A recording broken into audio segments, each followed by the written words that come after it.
Oke, terima kasih. Kita ketemu di pertemuan yang kedua, praktikum tentang analisis karakteristik sampah. Jadi sebetulnya survei sampah ini merupakan satu rangkaian juga dengan analisis karakteristik. Jadi survei itu biasanya hanya dilakukan untuk pengambilan sampah di masyarakat, ataupun mungkin di tempat-tempat umum, atau mungkin di sumber-sumber sampah yang lain. Nah, analisis karakteristik sampah ini, hasil dari survei itu akan dibawa ke laboratorium. Ya, akan dibawa ke laboratorium. Nanti di dalam laboratorium itu akan diukur berapa volumenya, ya. Setelah diidentifikasi tadi di survei itu kan, dalam satu rumah itu ada berapa orang, berapa jiwa, menghasilkan berapa. Kemudian setelah sampai di laboratorium, ini semua nanti akan dikumpulkan. Tapi tetap akan diidentifikasi dari jumlah sampah yang terkumpul itu adalah produksi atau timbulan sampah dari berapa orang yang tadi sudah dilakukan survei. Ya.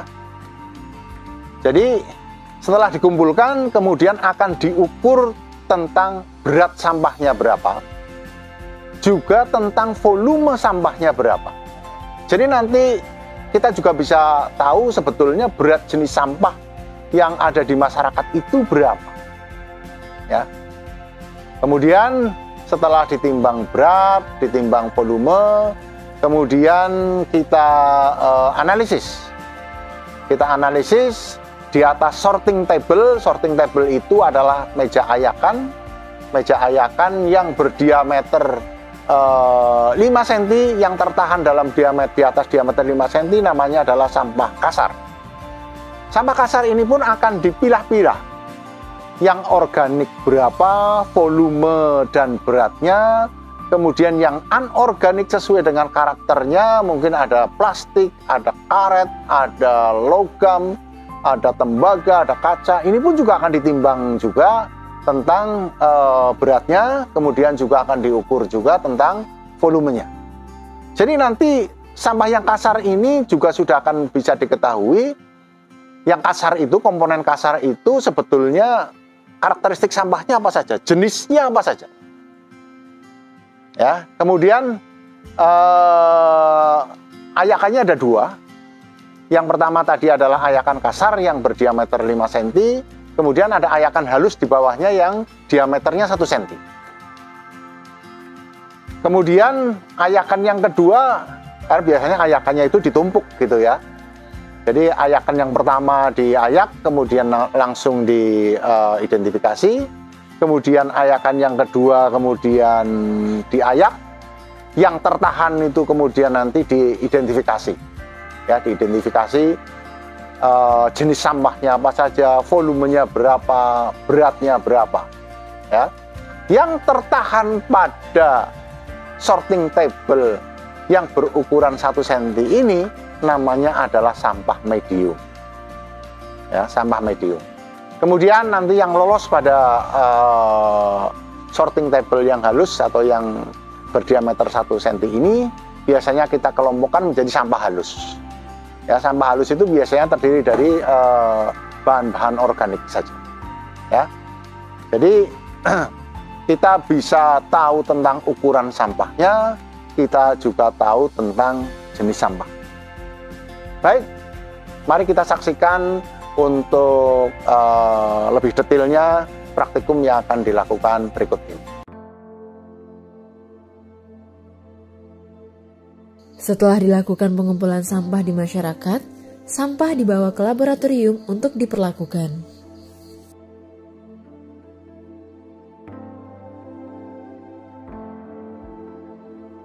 Selanjutnya dilakukan perhitungan volume sampah dan berat sampah. Sediakan timbangan, sampling box, dan meteran. Lakukan perhitungan berat sampah dengan menggunakan timbangan. Hitung volume sampah menggunakan sampling box. Langkah yang pertama, Ukur volume sampling box menggunakan meteran. Dan catat volume sampling box.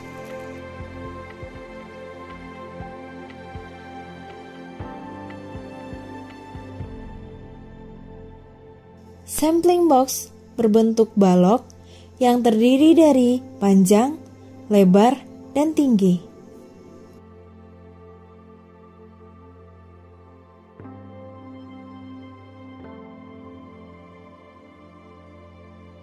Kemudian masukkan sampah ke dalam sampling box.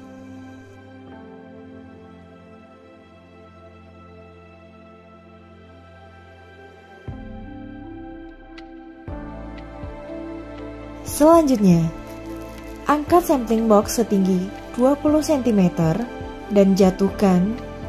Kemudian lakukan 3 kali perlakuan. Kemudian hitung sampling box dari permukaan atas sampah. Catat hasil volume sampah dan masukkan ke dalam rumus. Setelah dilakukan perhitungan volume dan berat sampah, kemudian kita melakukan pemilahan sampah berdasarkan jenis ukuran sampah.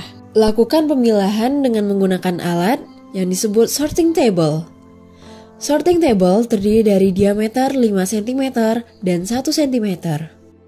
Langkah yang pertama, taruh sampah di atas ayakan, kemudian angkat ayakan, lakukan gerak secara horizontal atau maju mundur seperti di video.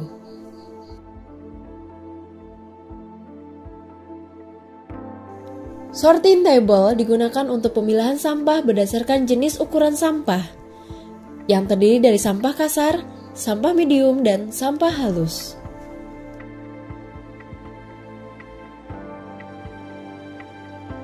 Setelah dilakukan ayakan, hitung berat dan ukur volume sampah berdasarkan jenis ukuran sampah, sampah kasar, sampah medium, dan sampah halus.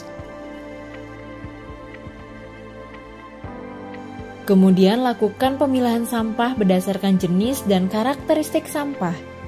Untuk jenis sampah, terdiri dari anorganik dan organik. Sedangkan karakteristik sampah terdiri dari plastik, kertas, besi, dan lain-lain. Setelah dilakukan pemilahan, hitung berat dan ukur volume sampah. Baik, kesimpulan dari survei dan analisis karakteristik sampah ini, kita sudah tahu bahwa timbulan sampah per orang per hari itu berapa, dan persentase dari organik dan anorganiknya berapa. Sehingga ini sudah merupakan data yang cukup lengkap untuk bisa merencanakan pengelolaan sampah berikutnya.